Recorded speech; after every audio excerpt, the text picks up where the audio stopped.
नमस्कार, राम राम किसान भाइयों। बटनेर पाठशाला में सभी किसान भाइयों का स्वागत। किसान भाइयों, आज रबी फसलों के बारे में चर्चा करेंगे और रबी फसलों के अंतर्गत गेहूं फसल के बारे में बात करेंगे। गेहूं फसल में एक समस्या आ जाती है, प्रथम सिंचाई के बाद में फसल है वो पीली पड़ना स्टार्ट हो जाती है। पीली पड़ने के जो मुख्य कारणों की यदि बात करें तो किसी माइक्रोन्यूट्रिएंट की कमी हो सकती है, किसी रोग या कीट के प्रकोप से भी ऐसा हो सकता है। और मुख्य जो समस्या आती है वो है रेतीली भूमि या जहाँ पर जैविक कार्बन की मृदा में कमी है। जिन किसान भाइयों ने गोबर की खाद है, कंपोस्ट खाद है, हरी खाद है, इनका यदि खेतों में बुआई से पूरा प्रयोग नहीं किया है तो नेमेटोड एक बहुत बड़ी समस्या है। नेमेटोड के कारण किसान भाइयों जो समस्या आती है वो पीला पड़ने की समस्या गेहूं के फील्ड में। जौ के खेती की बात करें तो जौ में मोलिया रोग है। इसी तरीके से गेहूं की बात करें तो सेहू या गेंगला रोग है, जो कि दो चीज़ों के कारण मुख्य रूप से होता है। एक तो बैक्टीरिया है, कोरिने बैक्टीरियम एक जीवाणु होता है, और एक नेमेटोड होता है इंग्विना टिटिसाई। जब ये दोनों मिल करके और गेहूं की जड़ों पर आक्रमण करते हैं तो फसल जो है ज़मीन से पोषक तत्व लेना बंद कर देती है। तो आगे जाकर के जो गेहूं की फसल जब पकती है तो उसकी हाइट है वो भी कम रह जाती है। जहां दाने बनते हैं वहां पर है गेहूं के अंदर उसका गेंगला यानी उस तरीके से फफोले टाइप है, नेमेटोड के कारण बन जाती है। और नेमेटोड फसलों के अंदर किस प्रकार नुकसान करता है और कितनी हमारी उपज है वो प्रभावित करता है। इसी के साथ साथ में फल वृक्षों में भी नेमेटोड नुकसान करता है।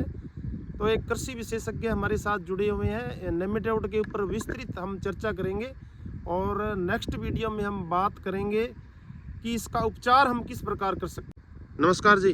नमस्कार जी, बटनेर पाठशाला में आपका स्वागत है। आपका भी स्वागत है रामलाल जी। शुभ नाम बताएं अपना। मेरा नाम हरविंदर सिंह है जी। मोबाइल नंबर सर बताएं। 99 820 42 839।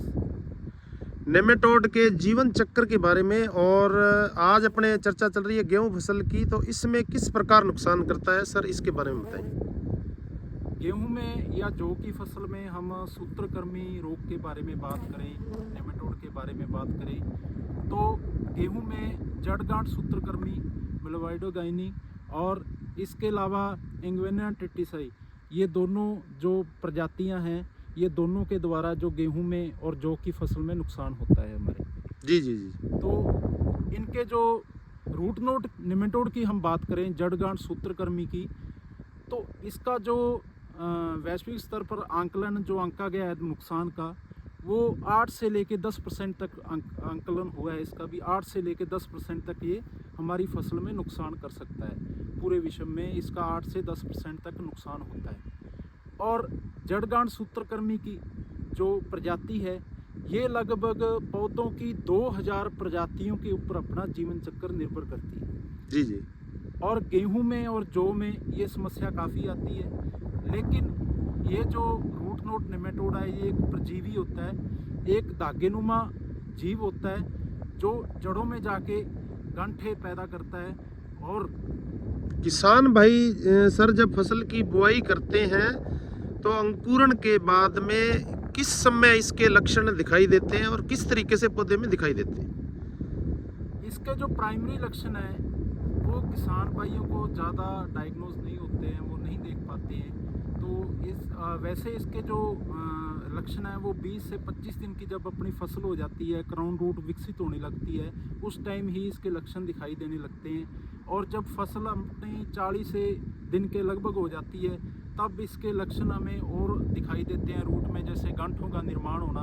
तो प्राइमरी स्टेज में गांठें नहीं बनती हैं, वो जो गांठें बनती हैं वो 35 से 40 दिन की जब क्रॉप हो जाती है तब उसमें हमें गांठें दिखाई देती हैं। तो जो इसका जो नुकसान है, जब हम प्रथम सिंचाई करते हैं उसके बाद दिखाई देने लगता है।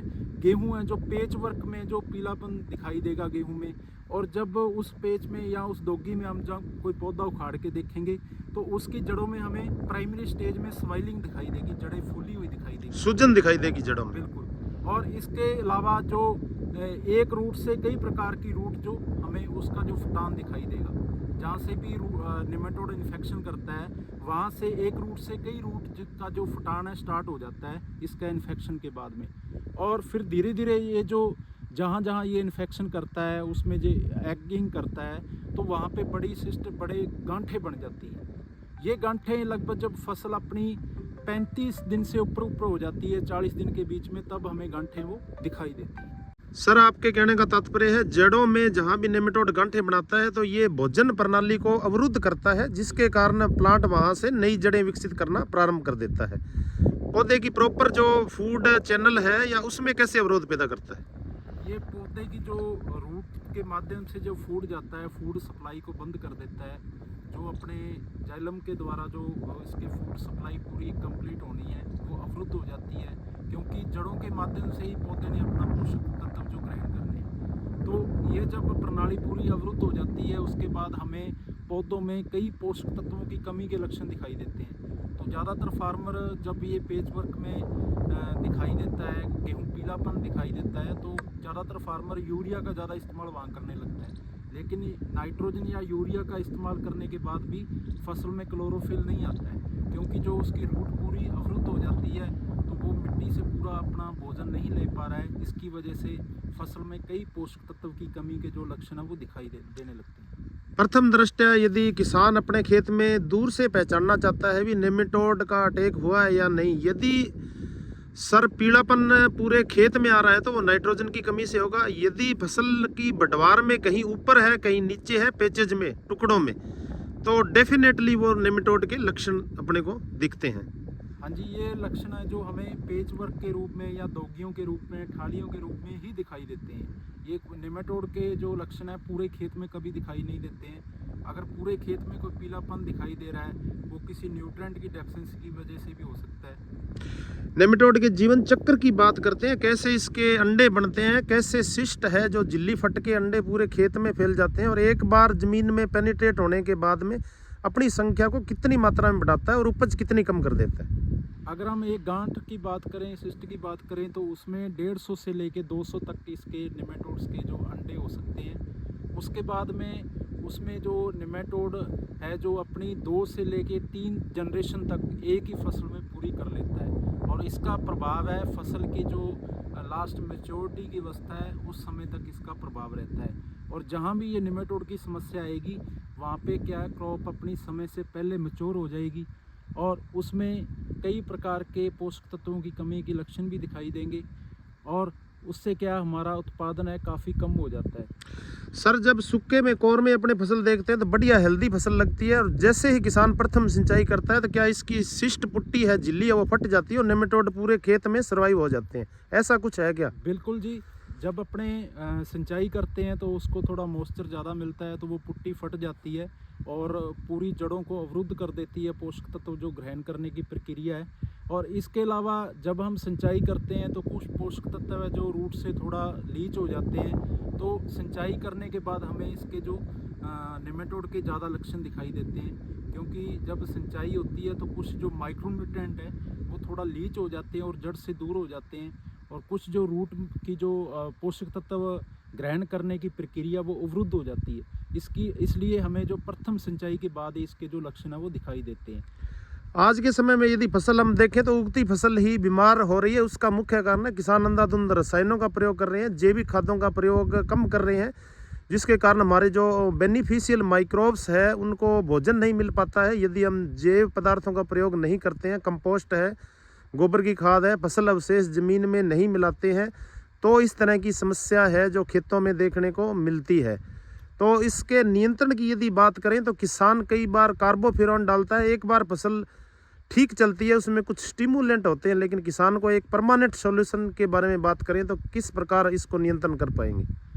पहले हम इसकी नेमेटोड की बात करें भी, नेमेटोड जो सूत्रकृमि है इसका जो नुकसान है क्यों दिखाई देने लगा, अभी कोई 5-10 सालों से ही इसका ज़्यादा नुकसान दिखाई देने लगा है। तो जो इसका संबंध है वो हमारी सॉइल फर्टिलिटी से भी है, मृदा उर्वरता भी से भी है, क्योंकि धीरे धीरे जो हमारी मिट्टी की सॉइल फर्टिलिटी है वो कम होती जा रही है। हमारी मिट्टी में जैविक कार्बन कम हो रहा है और ज़मीन का पीएच मान बढ़ रहा है, जिससे मिट्टी की जो पौधों को पोषक तत्व देने की जो प्रक्रिया वो कम हो रही है। यानी इसका जो प्रभाव है वो जो थोड़ी हल्की मिट्टी है, रेतली मिट्टी है, वहाँ पे ज़्यादा दिखाई देता है, और जो भारी मिट्टी है वहाँ पे इसका नुकसान कम दिखाई देता है। लेकिन जो नेमाटोड है, सूत्रकृमि है, ये हर मिट्टी में पाया जाता है, लेकिन इसका नुकसान ज़्यादातर वहीं दिखाई देगा जहाँ हमारी रेतली मिट्टी है। तो किसान भाइयों, एक कृषि विशेषज्ञ हमारे साथ जुड़े हुए थे। नेमाटोड का जीवन चक्र या उसकी जीवन शैली किस प्रकार हमारी फसल को प्रभावित करती है और इसके नियंत्रण के बारे में यदि बात करें तो हम नेक्स्ट वीडियो में बात करें किस प्रकार हम इसका संपूर्ण नियंत्रण कर सकते हैं। तो वीडियो आपको कैसा लगा किसान भाइयों, ज़्यादा से ज़्यादा लाइक करें, शेयर करें, दूसरे किसानों तक पहुंचाएं। यदि किसान भाइयों खेतों में किसानों के फसल अच्छी उपज होगी तो हमारे देश का विकास होगा। नमस्कार जी, धन्यवाद।